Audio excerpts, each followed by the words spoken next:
നമുക്ക് LDF ക്യാമ്പിലേക്ക് കൂടി പോകണം. AK അഭിലാഷാണുള്ളത്. അഭിലാഷ്, ഏറ്റവും പ്രധാനപ്പെട്ട കാര്യം പട്ടികജാതി മന്ത്രിസ്ഥാനം ഉൾപ്പെടെ ഉയർത്തിക്കൊണ്ട് കോൺഗ്രസ് അവസാന മണിക്കൂറുകളിൽ അതൊരു ചർച്ചാ വിഷയമാക്കുകയാണ്. പക്ഷേ ഇതുവരെയുള്ള ആധിപത്യം CPM-ന് തുടരാൻ ആകുമെന്ന പ്രതീക്ഷയിൽ തന്നെയാണ് UR പ്രദീപ് ഉള്ളതെന്ന് മനസ്സിലാക്കാൻ കഴിയുന്നു. ഇന്നിപ്പോൾ സ്ഥാനാർത്ഥിയുമായി സംസാരിക്കാൻ കഴിഞ്ഞിരുന്നോ? എവിടെയാണ് ഈ അവസാന വോട്ടുറപ്പിക്കാനുള്ള ശ്രമങ്ങൾ നടക്കുന്നത്? ഏതൊക്കെ മേഖലകൾ കേന്ദ്രീകരിച്ചാണ് ഇന്നത്തെ നിശബ്ദ പ്രചാരണം? വിനീത, ശക്തമായ മത്സരമാണ് നടക്കുന്നതെന്ന് CPIM-ഉം കണക്ക് കൂട്ടുന്നു. പ്രത്യേകിച്ച് കോൺഗ്രസിന്റെ ഭാഗത്ത് സമാനതകളില്ലാത്ത, അതായത് കഴിഞ്ഞ 20 വർഷവും കാണാത്ത രീതിയിലൊരു പ്രവർത്തനങ്ങളിലേക്ക്, അതോടൊപ്പം തന്നെ ചില കേന്ദ്രങ്ങൾ കേന്ദ്രീകരിച്ചുള്ള പ്രവർത്തനങ്ങളിലേക്ക് അവർ പോകുന്നു എന്ന് CPM മനസ്സിലാക്കുകയും ചെയ്യുന്നുണ്ട്. അതുകൊണ്ട് തന്നെ അതിന് സമാനമായ രീതിയിൽ അതിനെ പ്രതിരോധിക്കുന്ന തരത്തിൽ തന്നെയാണ് CPM കേന്ദ്രങ്ങൾ, LDF കേന്ദ്രങ്ങൾ അതിനെ മറികടക്കാനുള്ള നീക്കങ്ങൾ നടത്തുന്നത്. ഇതിൽ ഏറ്റവും പ്രധാനപ്പെട്ടത് UR പ്രദീപ് എന്ന സൗമ്യനായ മുഖത്തെ മുന്നിൽ നിർത്തുമ്പോൾ അത് കൂടുതൽ അനുകൂലമാകുമെന്നുള്ള പ്രതീക്ഷ തന്നെ അവർ കരുതുന്നു.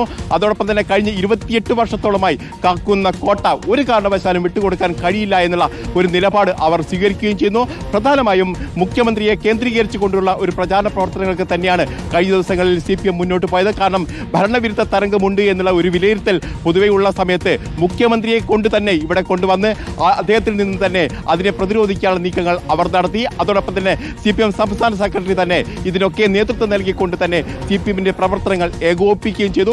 അതോടൊപ്പം തന്നെ ഗ്രൗണ്ട് ലെവൽ, അതായത് ഡോർ ടു ഡോർ ക്യാമ്പയിനിലേക്ക് CPM-ഉം കടന്നു എന്നുള്ളത് തന്നെയാണ് ഏറ്റവും പ്രധാനപ്പെട്ട കാര്യം. ഇന്ന് ഏതായാലും ചേലക്കര കേന്ദ്രീകരിച്ച് തന്നെയാണ് UR പ്രദീപ് വോട്ട് തേടിയത്.